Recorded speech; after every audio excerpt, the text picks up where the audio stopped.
Mohon perhatian, tekan tombol subscribe.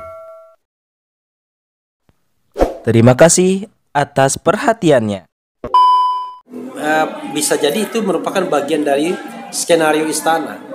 Bagaimana mematahkan aliansi tiga partai yang mendukung Anies. Karena satu saja dipatahkan maka Anies bisa gagal.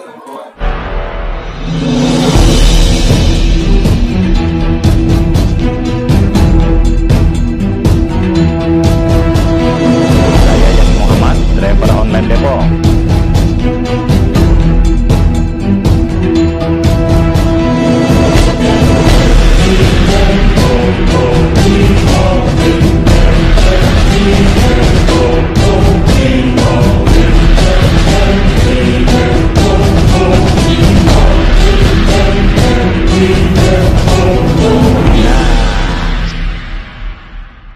Bang Refli, apa sih sebetulnya maksud dari Jokowi ini? Ya, sebenarnya istana ingin mengembalikan pada kondisi semula ketika mereka mengumpulkan 7 partai politik untuk menjadi pendukung pemerintahan atau kelanjutan pemerintahan.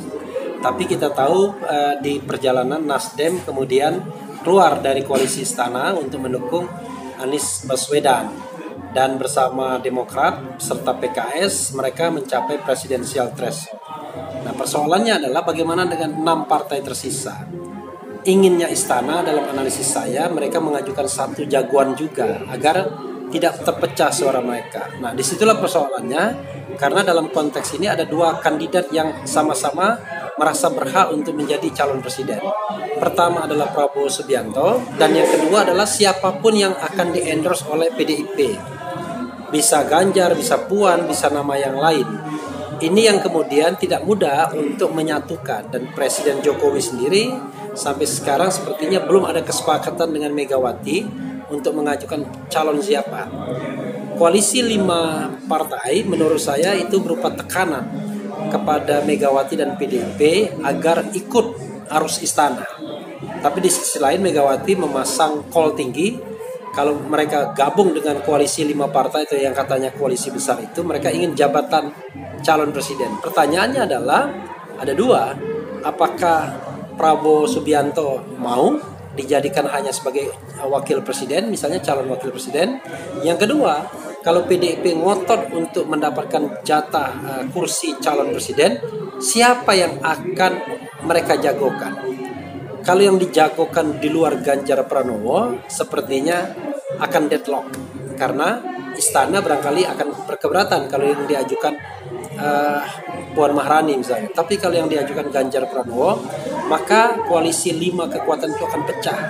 Prabowo tidak mungkin dijadikan sebagai calon wakil presidennya Ganjar. Nah, kita lihat bagaimana ujungnya ini. Ya, memang salah satu skenarionya biar win-win solution adalah menjadikan Prabowo sebagai presiden dan wakilnya Puan Maharani agar Megawati mau ikut dalam koalisi besar tersebut, tetapi paling tidak mendapatkan jatah bagi Puan Maharani. Tapi kalau cuma mendapatkan jatah bagi Ganjar Pranowo, belum tentu dia mau.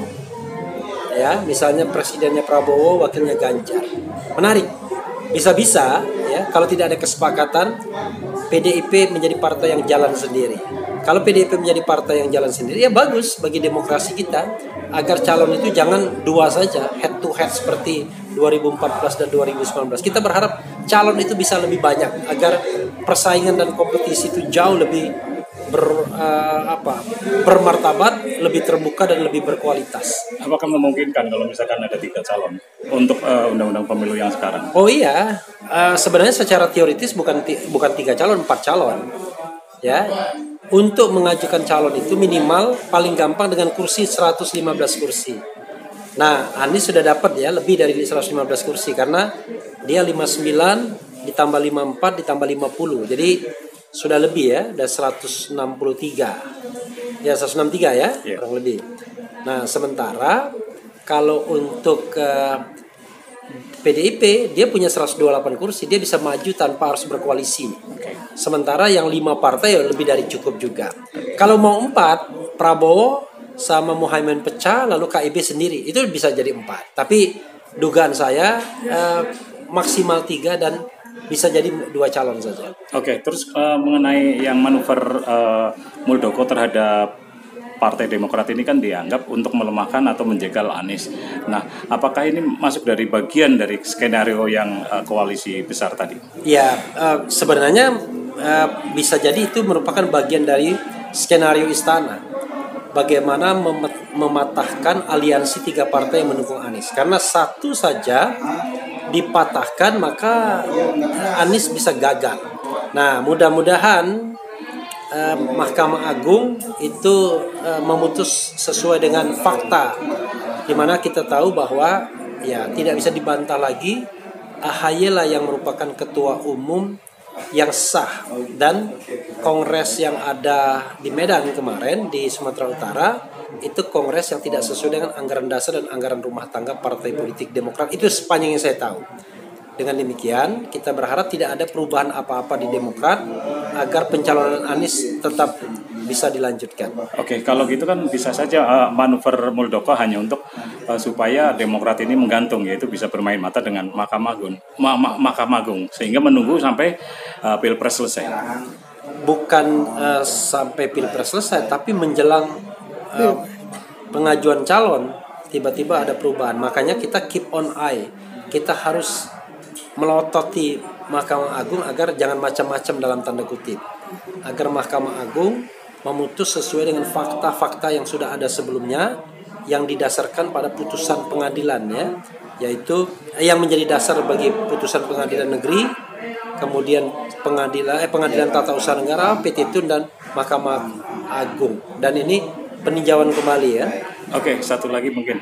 Kalau misalkan ini saya nggak berandai-andai, andai kata ini berandai juga akhirnya. Mahkamah Agung menggantung Partai Nasdem sehingga rontok dari 3 partai ini menjadi 2 partai ini, kan berarti gagal Anies. Apakah ada calon lain yang bisa untuk menopang Anies kembali? Saya tidak pernah mau bicara mengenai kalau, ya, sebagai, tetapi oke lah, karena saya pengamat, ya, bukan berposisi sebagai pendukung atau supporter, maka saya mengatakan kalau seandainya Demokrat dirontokkan, ya mudah-mudahan P3 bisa ikut menambal itu sehingga tetap bisa mencalonkan Anies Rashid Baswedan. Karena kita tahu bahwa P3 kan bisa jadi dia rodo-rodo nekat karena Sandiaga Uno itu nyebrang ke P3 sekarang. Siapa tahu tiba-tiba tidak dapat AHY tapi dapat Sandiaga Uno kembali. Ya, namanya politik, tidak ada yang tidak mungkin. Tapi sekali lagi, karena saya ditanya sebagai pengamat, ya, bukan sebagai pendukung. Pengamat tentu kita bicara menguji berbagai kemungkinan. Jadi jalan Anies ke depan itu sebetulnya belum mulus, ya, sebetulnya.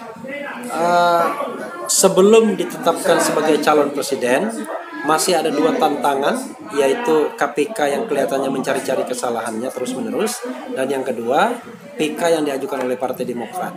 Itu yang akan menjadi ganjalan bagi Anies Baswedan. Walaupun sebenarnya calon lain juga lebih berat seharusnya. Seperti kata Rocky, kok Formula E dicari-cari melulu?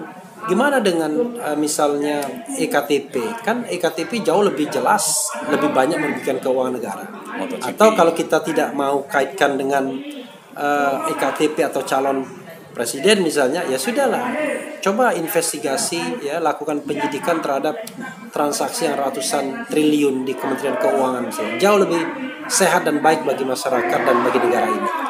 Itu saja sekiranya. Oke, terima kasih. Ya, mari. Assalamualaikum. Waalaikumsalam warahmatullahi wabarakatuh. Keren cadas. Keren cadas. Oke.